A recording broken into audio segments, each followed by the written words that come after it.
So another thing that shocked me in the book of Genesis was the story of Cain and Abel. We all know the story. It's a basic story. So what happened between Cain and Abel was more like jealousy that led to envy, right? So Cain was envious of Abel, and because of that, he killed his brother. So because he killed his brother, God laid out some punishment on Cain and said that whenever he tills the ground, he will not get the fruit of the tilling, or he won't get any fruit from the ground, and also he will be a fugitive wandering around the earth. So Cain was like, God, this punishment is too much. Because upon what he did, God still reduced his punishment. And aside from that, what shocked me, what made me to even mark this part of the Bible was from verse 17 that said, let me read it out for you. Cain had intercourse with his wife. She conceived and gave birth to Enoch. Cain built a town. He named it after his son, Enoch. Like, this is someone that God said, but if you walk, you will not reap the fruit of your labor after walking. He still built a town. Like, another version, this is the New Community Bible. I think the King James Version said he built a city.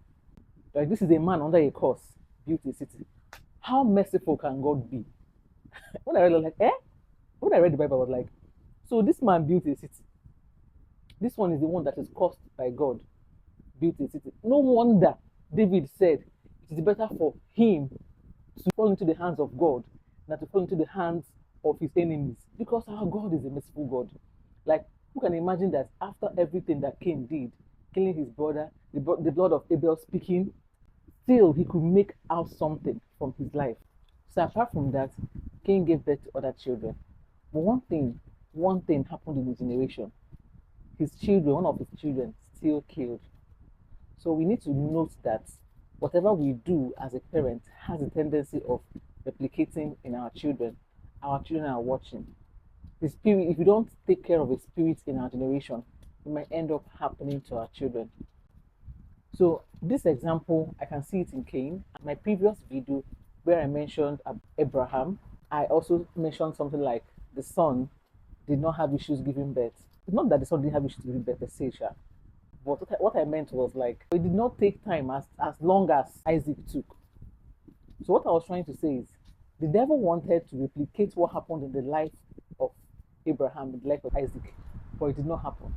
But now, in the life of Cain, the devil actually succeeded in replicating what happened to Cain in one of his sons, Lamech, that killed someone like he did. I don't know whether I learned something from this video.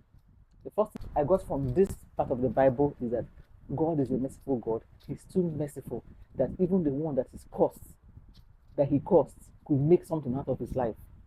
Then number two is that if we don't handle a problem in our generation, we might end up seeing it in our next generation. So any bad sequence you see happening in your life or trace it happening in your life, try and kill it in your generation so that your next generation will not partake of it. See you guys in my next video. In my next video, I'm going to talk about the next thing that shocked me in the book of Genesis. See you guys later. Bye.